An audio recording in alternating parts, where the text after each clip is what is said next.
Hindi na nakapagtataka kung nagugustuhan ng mga dayuhan ang ganda ng Pilipinas at ugali ng mga Pinoy. Pero nang makilala ko ang Amerikanang si Dayan, 63 years old, napaisip pa rin ako kung bakit nagtitiyaga siyang manirahan sa yate na nakaangkla sa tambobo. Okay, and then like I said, you can grab a hold of the green. The green? Yeah, yeah. And just roll over. Ito ang unang pagtungtong ko sa yate ni Dayan na pinangalanan niyang Pilar. All right. Would you like a tour? Yes. Yes, I want a tour. Okay, I suggest you turn around. It makes it a little easier. And let me pick this up. All right. It's tight in here.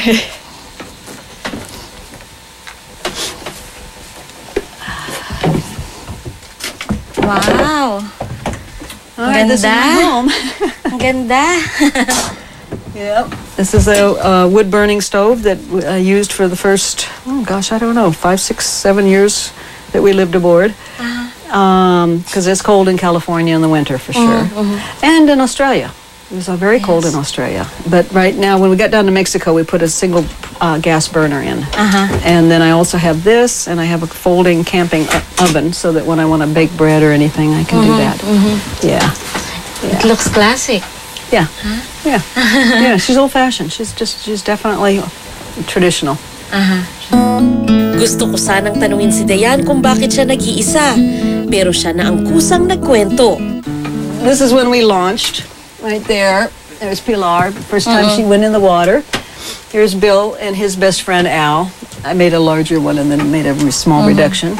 And that's Bill. On our little boat. When Wow. handsome man. Handsome man. Yeah. Now I know.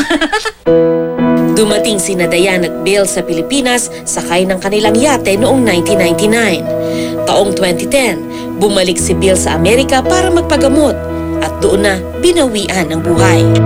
This place, does it bring back memories of Bill? It's a large part of why I live on the boat is because Bill's here. So you still miss him? Making me cry. Of course. Yeah, you still miss him, yeah. Oh, yeah. Yeah. He was a really fine man. You know, I was really blessed to marry someone who had so much integrity.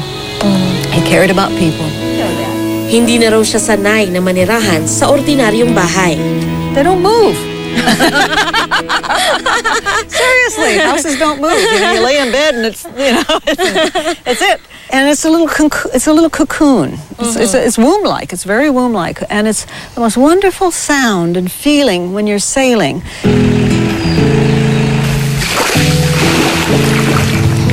Sumunod, dinala ako ni Dayan sa kanyang inuupahang lugar sa baryo. Kwento ni Dayan, ilang taon na ang nakalilipas, naisipan niyang magturo sa isang bata. Hanggang sa nagdatingan na ang iba pang mga batang gusto ring matuto, kaya naghanap siya ng pondo para sa isang eskwelahan. You can see a picture right here with the school. I had all this up because we had a reunion for my One Candle Schoolhouse students. Okay. This was the building, and that's this room. This is this right here. This window is that door. And then Rosalind is somewhere in here too. Yeah, there's Rosalind.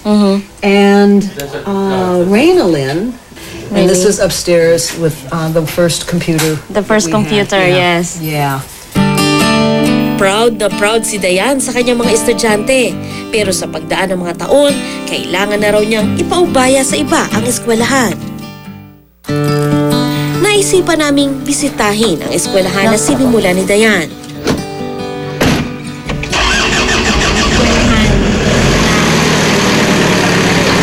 Sa daan, napansin kong kilalang kilala na si Dayan sa lugar. Everybody knows you, huh? They do. And honestly, it's amazing because I don't know them. But it's very, very, very meaningful to me. I'm so touched.